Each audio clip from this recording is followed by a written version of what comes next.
찬송가 363장 부르심으로 새벽 예배 시작하겠습니다.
오늘 하나님께서 저희에게 주신 말씀은 예레미야 33장 1절에서 13절 말씀입니다. 예레미야가 아직 시위대 뜰에 갇혀 있을 때 여호와의 말씀이 그에게 두 번째로 임하니라. 이르시되 이를 행하시는 여호와, 그것을 만들며 성취하시는 여호와, 그의 이름을 여호와라 하는 이가 그와 같이 이르시도다. 너는 내게 부르짖으라. 내가 내게 응답하겠고 내가 알지 못하는 크고 은밀한 일을 내게 보이리라. 이스라엘의 하나님 여호와께서 말씀하시니라. 무리가 이 성읍의 가옥과 유다 왕궁을 헐어서 갈대아에 인해 참호와 칼을 대항하여 싸우려 하였으나 내가 나의 노여움과 분함으로 그들을 죽이고 그들의 시체로 이 성을 채우게 하였나니 이는 그들의 모든 악행으로 말미암아 나의 얼굴을 가리어 이 성을 돌아보지 아니하였음이라. 그러나 보라, 내가 이 성읍을 치료하며 고쳐 낫게 하고 평안과 진실이 풍성함을 그들에게 나타낼 것이며 내가 유다의 포로와 이스라엘의 포로를 돌아오게 하여 그들을 처음과 같이 세울 것이며 내가 그들을 내게 범한 그 모든 죄악에서 정하게 하며 그들이 내게 범하며 행한 모든 죄악을 사할 것이라. 이 성읍이 내 세계 열방 앞에서 나의 기쁜 이름이 될 것이며 찬송과 영광이 될 것이요 그들은 내가 이 백성에게 베푼 모든 복을 들을 것이요 내가 이 성읍에 베푼 모든 복과 모든 평안으로 말미암아 두려워하며 떨리라. 여호와께서 이와 같이 말씀하시니라. 너희가 가리켜 말하기를 황폐하여 사람도 없고 짐승도 없다 하던 여기 곧 황폐하여 사람도 없고 주민도 없고 짐승도 없던 유다 성읍들과 예루살렘 거리에서 즐거워하는 소리, 기뻐하는 소리, 신랑의 소리, 신부의 소리와 및 만군의 여호와께 감사하라. 여호와는 선하시니 그의 인자하심이 영원하다 하는 소리와 여호와의 성전에 감사제를 드리는 자들의 소리가 다시 들리리니 이는 내가 이 땅의 포로를 돌려보내어 지난 날처럼 되게 할 것임이라. 여호와의 말씀이니라. 만군의 여호와께서 이와 같이 말씀하시니라. 황폐하여 사람도 없고 짐승도 없던 이곳과 그 모든 성읍에 다시 목자가 살 곳이 있으리니 그의 양떼를 눕게 할 것이라.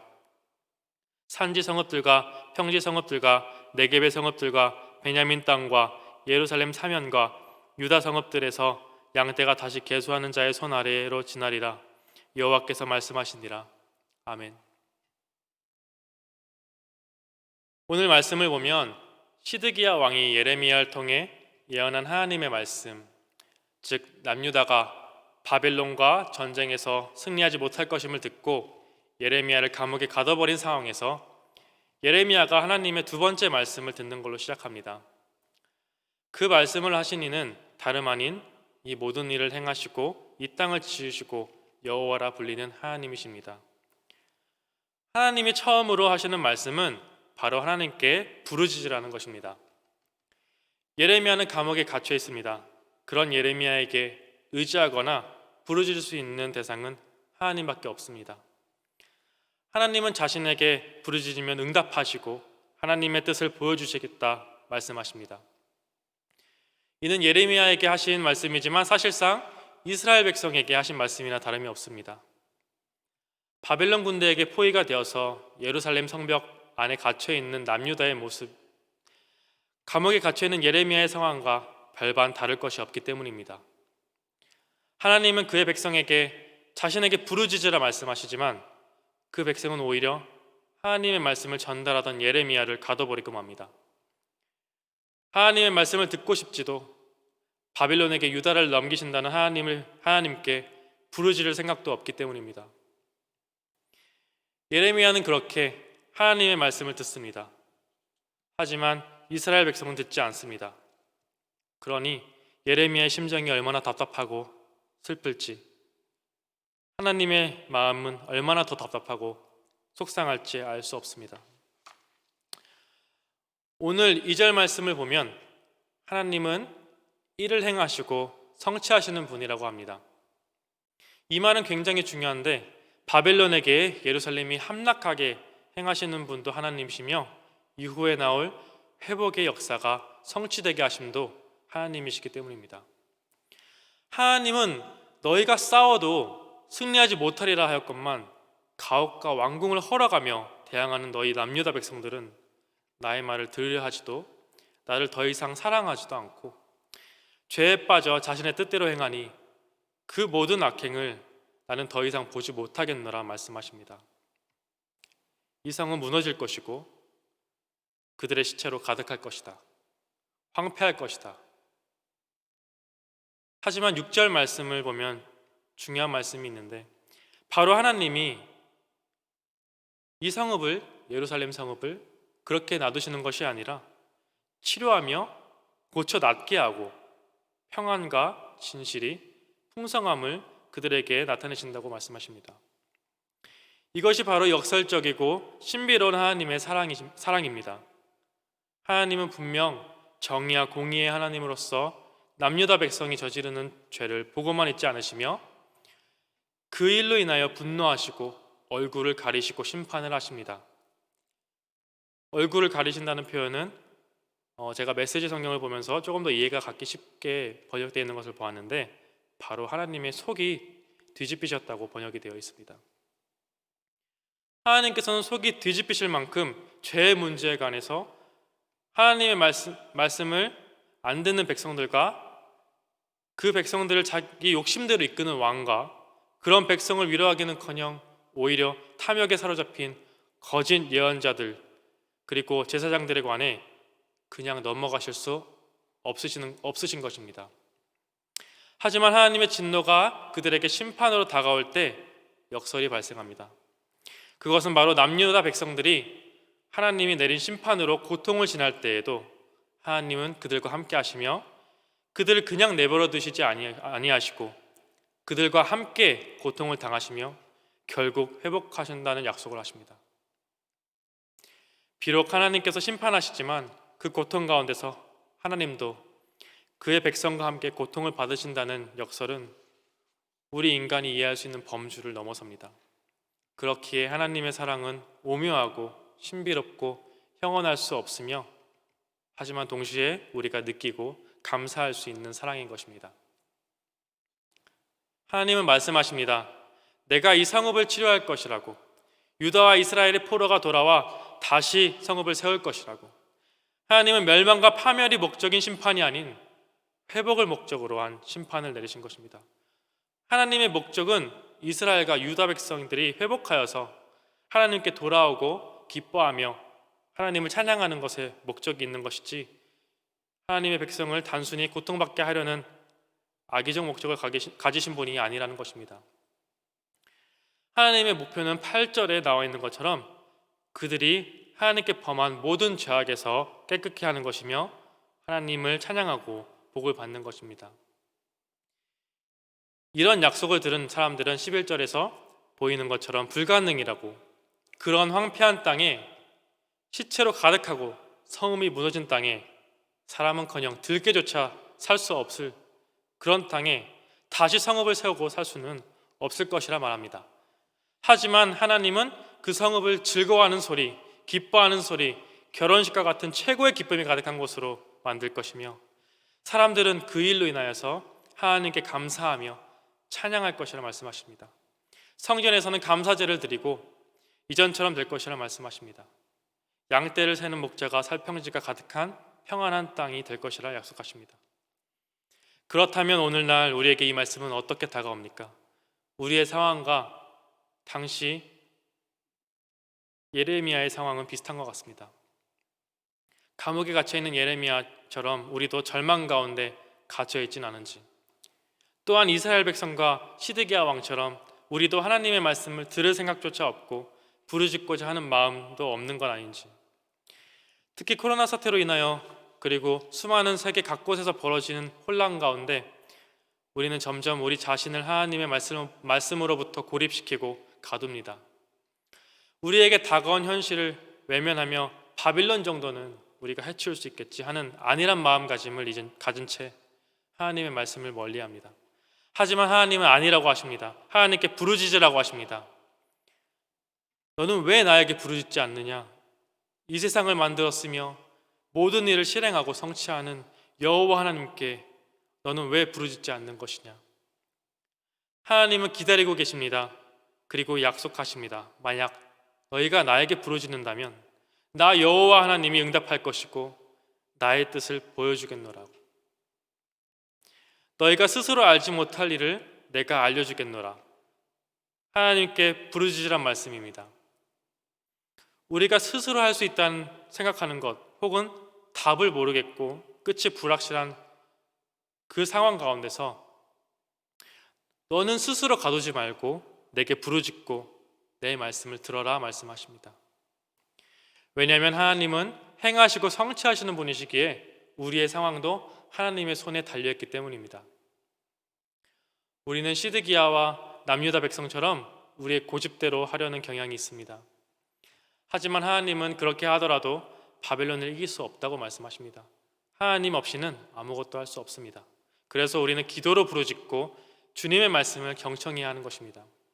우리가 부르짖고 하나님의 말씀을 들었을 때, 비록 우리가 어려움과 고난의 길을 지나갈 때라도 우리 하나님은 우리와 함께 하셔 우리의 아픔을 고쳐 낫게 하시고 치료하실 것을 약속하시며 평안과 진실이 우리 삶 가운데 있을 것을 약속하십니다. 이것이 우리가 가질 수 있는 유일한 희망이요, 우리가 고통 가운데 이 세상을 살아갈 수 있는 이유입니다. 하나님의 사랑은 우리 가운데 이러한 방법으로 보여집니다.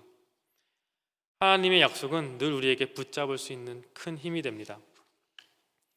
회복이 일어날 때 하나님은 우리의 모든 죄를 정케하길 원한다고 하십니다. 우리의 죄는 하나님이 약속하시고 보내셨던 예수 그리스도를 통해 깨끗이 씻겼습니다. 그렇기 때문에 예수 그리스도는 우리를 구속하심으로 인하여 우리의 삶에 오늘 약속하신 것처럼 기쁨과 즐거움, 결혼식과 같은 행복한 삶, 평안과 진실을 채우셨으며 우리의 삶에 감사의 제사가 회복되게 하신 분이었습니다. 그러므로 하나님의 약속인 예수 그리스도는 우리의 삶에 회복의 역사이며 우리의 유일한 소망이 되는 것을 우리가 잘 압니다. 하지만 사람들은 말합니다.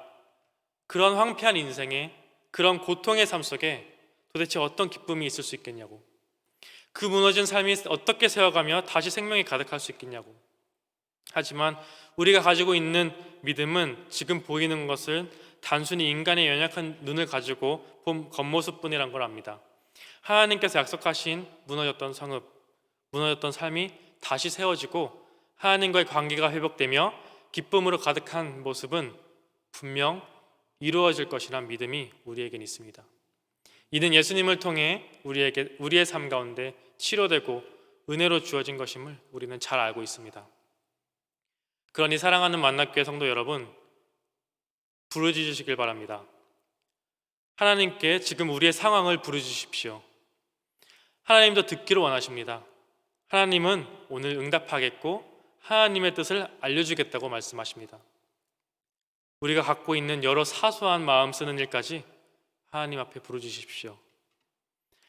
하나님께 말하는 것을 꺼려하지 마십시오. 우리가 하나님께 부르짖는 것이 우리가 하나님 앞에 우리의 연약함을 인정하는 겸손의 시작이자 하나님이 우리의 삶의 역사하심을 인정하는 것이며 이 세상을 지으시며 모든 일을 행하시고 성취하시는 하나님을 인정하는 것입니다. 그리고 우리가 부르짖으면 하나님은 우리에게 약속을 기억나게 하십니다. 하나님의 말씀에 귀를 기울이십시오. 그 약속을 들어보십시오. 우리에게 어떤 것을 약속하시고 우리에게 어떤 평안을 주시는지 들어보십시오. 그렇게 되었을 때 우리의 삶은 오늘 성경에서 말하는 것처럼 즐거워하는 소리, 기뻐하는 소리, 결혼식과 같은 소리가 가득하며 하나님께 감사하고 예배가 회복되는 역사가 일어날 것입니다. 하나님이 주신 평안을 누리십시오. 하나님이 우리에게 주신 약속입니다. 기도하겠습니다. 이 세상을 창조하시고 모든 일에 행함과 성취를 주관하시는 하나님 주님의 이름을 찬양합니다. 주여, 우리 자신을 믿으며 교만한 마음을 용서하시고 우리가 우리 스스로를 주님의 말씀으로부터 고립하는 자세를 용서하셔서 우리가 이제 주님 앞에 겸손하여 주님 앞에 부르짖게 하옵소서. 주여, 주께서 우리에게 부르짖으라 하십니다. 주께서 우리의 부르짖음에 응답하겠노라 말씀하십니다. 우리의 삶을 회복하고 치료하실 주님을 믿습니다. 이제부터 주저하지 않고 주님께 부르짖게 하옵소서. 주님의 약속에 귀를 기울일 수 있는 낮은 마음을 허락하옵소서. 우리의 삶의 기쁨의 제사가 예배가 회복되게 하옵소서. 예수님의 이름으로 기도드립니다. 아멘.